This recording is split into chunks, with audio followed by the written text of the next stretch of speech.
আসসালামু আলাইকুম। Marriage care BD থেকে বলছি। বিবাহ বিষয়ক আলোচনায় আজকে ৩১তম পর্বে আমরা কথা বলব পরিবারের সঙ্গে ছবি দেওয়া ঠিক কিনা? এ ব্যাপারে অনেকে প্রশ্ন করে থাকেন যে পরিবারের সাথে ভালো ছবি দিলে এটা আসলে ভালো ইমপ্রেশন হয় কিনা? আসলে উত্তরটা এক কথায় যদি বলি তাহলে হ্যাঁ বা না। যেমন এটা যদি সঠিক প্রেক্ষাপটে হয় তাহলে হ্যাঁ, আবার প্রেক্ষাপট ভুল হলে এটা না। তো পরিবারের সঙ্গে মানে অনেক সময় ছবি মনে হয় যে আকর্ষণীয়। যেমন পরিবার ঘনিষ্ঠ মনে হয়। আ আবার মনে হয় যে পরিবেশ সুস্থ। প্রত্যেকটা মানে মানুষ হয়তো সৌন্দর্যের একটা ব্যাপার থাকে।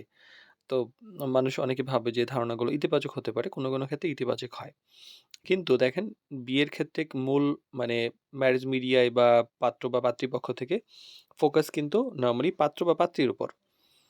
তো সেক্ষেত্রে পরিবারটা প্রাথমিকভাবে গুরুত্বপূর্ণ না। সেক্ষেত্রে কিন্তু পরিবারের মানে এইখানে যে কেন্দ্রবিন্দু পাত্র অথবা পাত্রী। সেক্ষেত্রে পরিবারের সঙ্গে ছবি দিলে কি সমস্যা হয়? অনেক সময় হয় কি যে দেখা যাচ্ছে যে ভুল বোঝাবুঝির একটা ব্যাপার থাকে অথবা বোন বা রিসেন্ট এমন একটা হয়েছে যে খালা এবং ভাগ্নি। তো ভাগ্নি একটু বেশি সুন্দর ছিল। খালা এবং ভাগ্নির বয়স প্রায় কাছাকাছি। ভাগ্নিকে পছন্দ করেছে, গ্রুপ ছবি দিয়েছে। তো মানে খালাকে রেখে ভাগ্নিকে পছন্দ করেছে। পরে একটা মানে দেখা যাচ্ছে যে উল্টাপাল্টা সিচুয়েশন হয়েছে। চেহারা কাছাকাছি কিন্তু পছন্দ করেছে যাকে উনি হচ্ছে খালা, ভাগ্নি। কিন্তু করা উচিত ছিল খালাকে। এই যে একটা ভুল বোঝাবুঝি এটা এরকম হয়। তো পাত্র বা পাত্রীকে এটা একটা সমস্যা। কোনজন মূল ব্যক্তি? তো একটা প্রাইভেসিরও কিন্তু ঝুঁকি থাকে। পরিবারের সঙ্গে ছবি দিলে সবাই আসলে এই ব্যাপারে স্বাচ্ছন্দ্য না। বাট এটা একটা মানে অপ্রয়োজনীয় ব্যাপার কিন্তু অনেক সময়। তো পরিবারের সঙ্গে সদস্য হলে মানে সবাই ঐরকম নাও হইতে পারে। এটা প্রাইভেসিতে একটা ঝুঁকিও থাকতে পারে যেহেতু এটা ছবি বিভিন্ন জায়গায় যায়। তো আসলে কখন ছবি দেওয়া যেতে পারে পরিবারের সঙ্গে?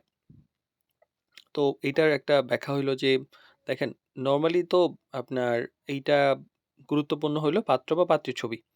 কিন্তু যখন ম্যারেজ মিডিয়া কখনো এমন হয় যে হ্যাঁ, কোনো একটা ম্যাচিং হয়ে গেছে।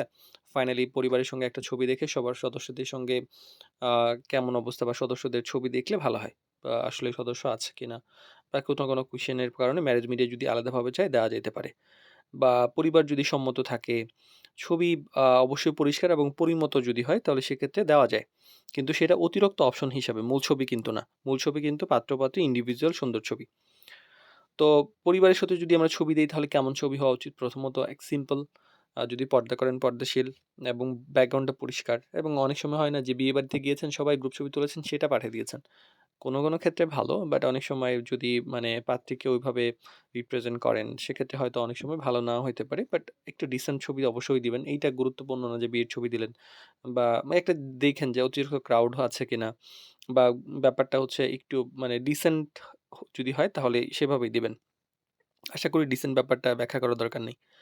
তো পরিবার মানে কতগুলো পরিবার ছবি দেওয়া যায়? আসলে এখানে একটাই যথেষ্ট। ১ টা বা ২ টা মেক্সিমাম হইতে পারে। তখন আপনারা যখন নিজেরা কথা বলবেন, আগায় গেছেন, বিয়ে-শাদী কনফার্ম এর দিকে আগাচ্ছে তখন মানে ১০০০ টা শেয়ার করলেও ইস্যু না। বাট চিন্তাভাবনা করে শেয়ার করতে হবে। তো পরিবারের ঐচ্ছিক ছবি ১ টা বা ২ টা করা যায়। তো ভালো বিকল্প যদি কি হয়? তো পরিবার সম্পর্কে জানতে চাইলে নরমালি বায়োডাটাতে লেখাই যথেষ্ট। তো যদি এমন হয় যে আমরা পরিবারের ছবি শেয়ার করব না, তাহলে বায়োডাটাতে ক্লিয়ার স্পষ্ট তো অবশ্যই থাকবে। তারপরেও থাকলে ভালো। প্রয়োজন হলে ছবি পরে দেওয়া যাবে। শুরুতেই সব দেখানোর কিন্তু দরকার নাই। তো ফাইনালি যদি আমরা এটা শেষ করি, পরিবারের সাথে ছবি দেওয়া মানে গ্রহণযোগ্য কিন্তু বাধ্যতামূলক নয় এবং এটা শর্ত সাপেক্ষে গ্রহণযোগ্য। তো সবচাইতে হলো যে নিরাপদ এবং পেশাদার পদ্ধতি হলো একক ছবি, পরিষ্কার ছবি এবং সম্প্রীতিক ছবি। এটা হলো সবচেয়ে বেশি গুরুত্বপূর্ণ। আর পরিবার দেখানোর চেয়ে আসলে নিজেকে সঠিকভাবে উপস্থাপন করাই সবচেয়ে বেশি গুরুত্বপূর্ণ বিয়ের ক্ষেত্রে।